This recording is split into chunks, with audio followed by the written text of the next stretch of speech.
adalah pengelolaan ASN untuk menghasilkan pegawai yang profesional, memiliki nilai dasar, etika profesi, bebas dari intervensi politik, dan bersih dari praktik korupsi, kolusi, dan nepotisme. Kedudukan ASN berdasarkan fungsinya atau jenisnya. Yang pertama, PNS merupakan warga negara Indonesia yang memenuhi syarat tertentu yang diangkat sebagai pegawai ASN serta secara tetap oleh pejabat pembina kepegawaian untuk menduduki jabatan pemerintahan dan memiliki NIP secara nasional. Sedangkan kedudukan P3K sebagai ASN adalah warga negara Indonesia yang memenuhi syarat tertentu yang diangkat berdasarkan perjanjian kerja untuk jangka waktu tertentu dalam rangka melaksanakan tugas pemerintahan sesuai dengan kebutuhan instansi pemerintah dan ketentuan peraturan perundang-undangan. Fungsi dan tugas ASN yaitu sebagai pelaksana kebijakan publik, yaitu melaksanakan kebijakan yang dibuat oleh pejabat pembina kepegawaian sesuai dengan ketentuan peraturan perundang-undangan.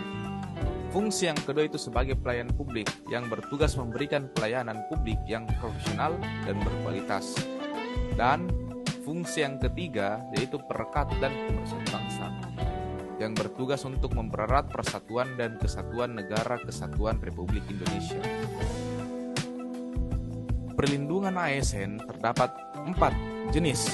Yang pertama yaitu jaminan kematian, jaminan kecelakaan kerja, jaminan kesehatan, dan yang terakhir itu bantuan hukum. Adapun kewajiban ASN yang pertama, setia dan taat pada Pancasila, Undang-Undang Dasar Negara Republik Indonesia tahun 1945 dan NKRI. Kemudian menjaga persatuan dan kesatuan bangsa. Yang ketiga, melaksanakan kebijakan yang dirumuskan pejabat pemerintah yang berwenang. Yang keempat, menaati ketentuan peraturan perundang-undangan. Yang kelima, melaksanakan tugas kedinasan dengan penuh pengabdian, kejujuran, dan tanggung jawab. Yang keenam, menunjukkan integritas dan keteladanan dalam bersikap. Yang ketujuh, menyimpan rahasia jabatan. Yang kedelapan, bersedia ditempatkan di seluruh wilayah NKRI. Apa itu sistem merit dan apa manfaatnya? Sistem merit adalah kebijakan dan manajemen ASN yang berdasarkan pada kualifikasi, kompetensi, dan kinerja secara adil.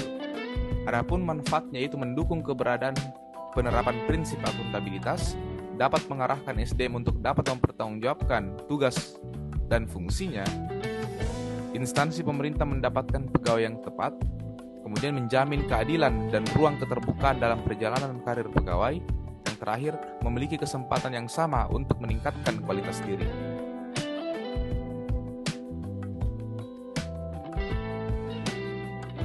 Kita akan masuk pada pembahasan jaminan sistem merit dalam monitoring, penilaian, dan pengembangan.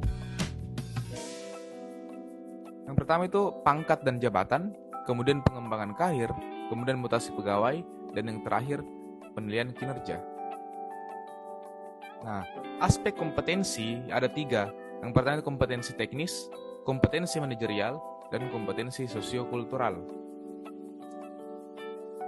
Adapun integritas yang harus dimiliki oleh seorang ASN, yang pertama kejujuran, yang kedua kepatuhan, yang ketiga peraturan perundang-undangan, yang keempat kemampuan kerjasama, yang kelima pengabdian kepada masyarakat, yang keenam bangsa dan negara.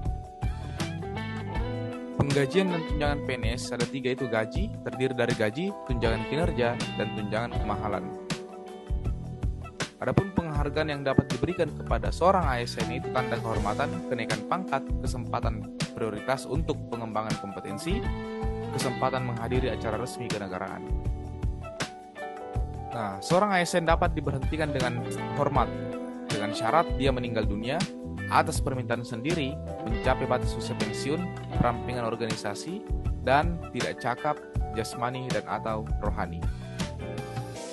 Adapun seorang ASN dapat diberhentikan dengan tidak hormat apabila melakukan yang pertama penyelewengan terhadap Pancasila dan UUD 1945, yang kedua tindak pidana kejahatan yang berhubungan dengan kejabatan, yang ketiga menjadi anggota dan atau pengurus partai politik, yang terakhir melakukan tindak pidana dengan pidana penjara paling singkat 2 tahun dan pidana berencana.